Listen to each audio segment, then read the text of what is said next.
Right, welcome to the Mama Mindset. We have another episode today. I'm so excited for today's guest.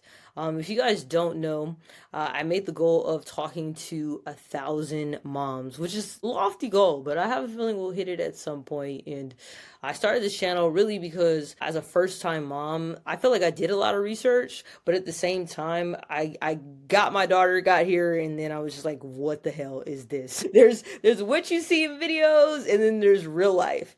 And I said, you know what? I need some mom friends. I'm sure I'm not the only one having this experience, and I'm curious to see like what other people's experiences are like as a mom. So here we are now.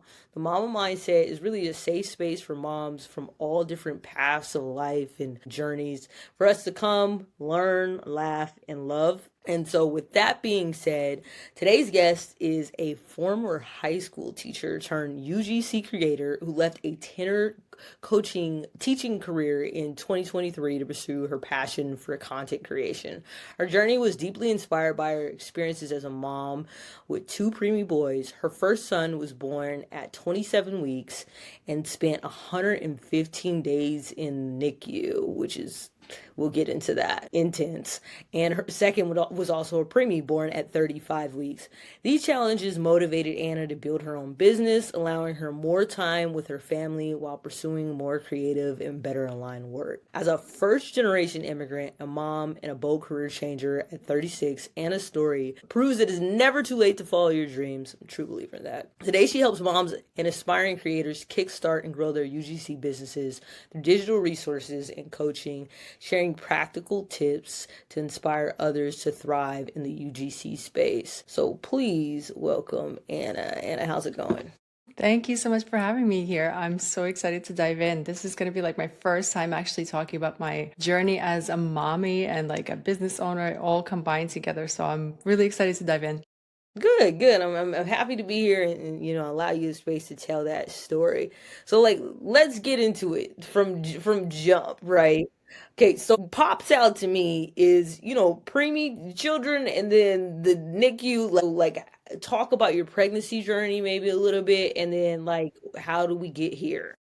Yeah, so, it was kind of crazy. When I got pregnant with my first son, the pregnancy was really, really smooth. I mean, I was low risk, I was high energy, I had like all of this time to work out and like do all of my regular stuff. I mean, I didn't even look pregnant, to be honest with you. And half of the people at work were like, wait a minute, you're pregnant? Are you serious? Like, you look great. And I was like, this is amazing. Like, this is great. And, it all kind of just goes back to 5 years now it's been where my husband and I, we were, kind of just having a grand old time. We were both teachers. It's May and we're eating lobster roll at the seafood festival and we're enjoying the time of our lives. And then the next day we had this like hiking trip planned to go to upstate New York to do like a little, hiking and whatnot. I'm 27 weeks pregnant, no complications, no health issues, nothing, just no indications of that there's anything wrong. And of course, I wake up in the morning and I'm like, wait a minute, maybe I ate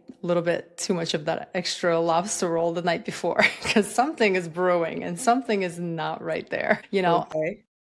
yeah, little time goes by and I started to feel like that something could be seriously wrong. And so, of Mm. course, I called my midwife and she was like, "Hey, why don't you just come in and see what's going on?" And I kid you not, in the moment that like we drove from my apartment to the hospital, it was like a 10-minute ride. It hit me. I'm like, I think I'm going to have a baby today. Like it went from zero, everything is wonderful, to I think something is seriously wrong. I think that the baby is coming. And, to me, as somebody who did not expect to have a baby at 27 weeks, obviously, there were no complications. There was absolutely zero, any kind of like, nothing happened to create this trauma at 27 weeks. When I got to the hospital, they did the exam and they're like, the baby's here. We are going to push. And literally, it was so chaotic that we went from going hiking that morning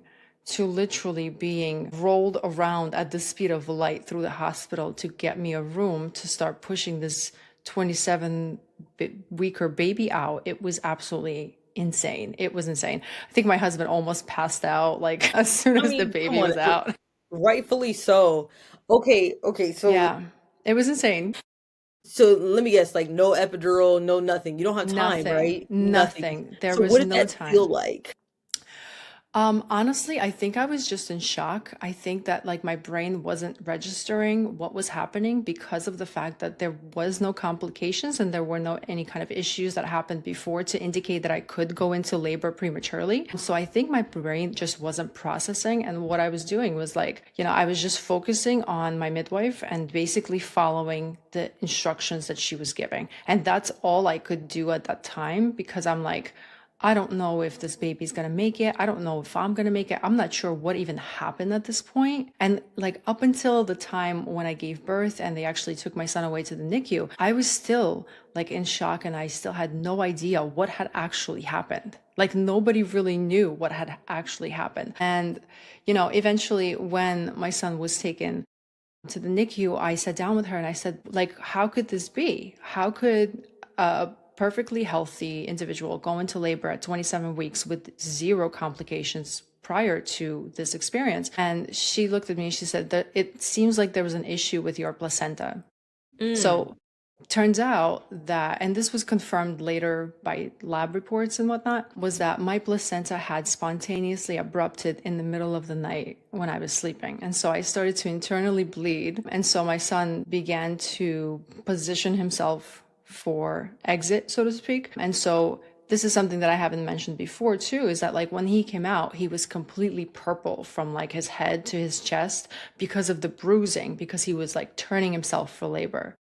So Wow. we really didn't know whether or not he was going to even survive that because obviously no epidural, no steroid shots, nothing. It was just like, hey, here you go, you're going to push and the baby's out. Boom. And so the whole process was extremely fast. It was extremely traumatic and it really didn't like the situation didn't register until probably like that afternoon to that nighttime when I was like, oh my God, like I remember going to the mirror and like feeling my belly and just feeling like something was missing and like I wasn't complete anymore, but it wasn't like registering yet, if that makes sense.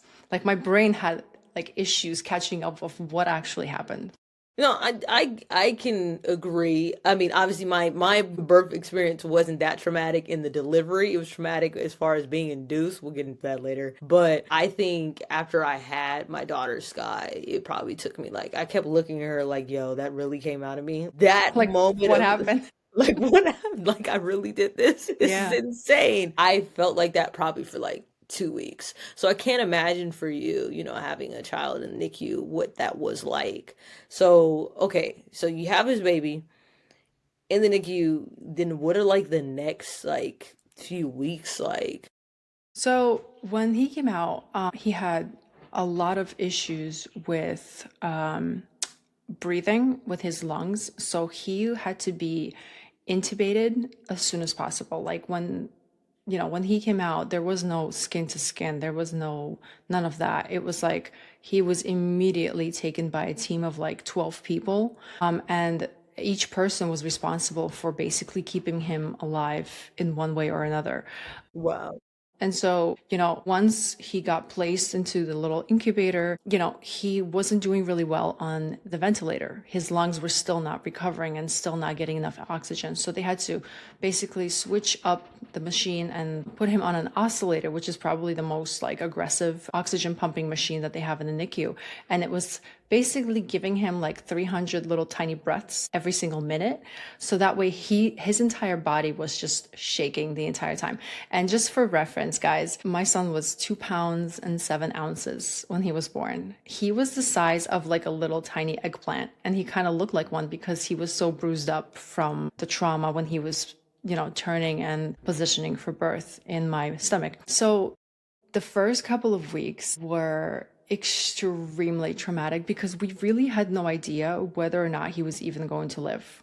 It was almost like we just got plunged into this life of not knowing what was what and what day was what and what time it was. We just kind of stayed at the hospital. We listened to doctors and tried to comprehend what they were saying, but it was really difficult to even understand what was happening in the first 2 weeks because we had no idea what NICU life was like. We had no idea whether or not he was going to make it.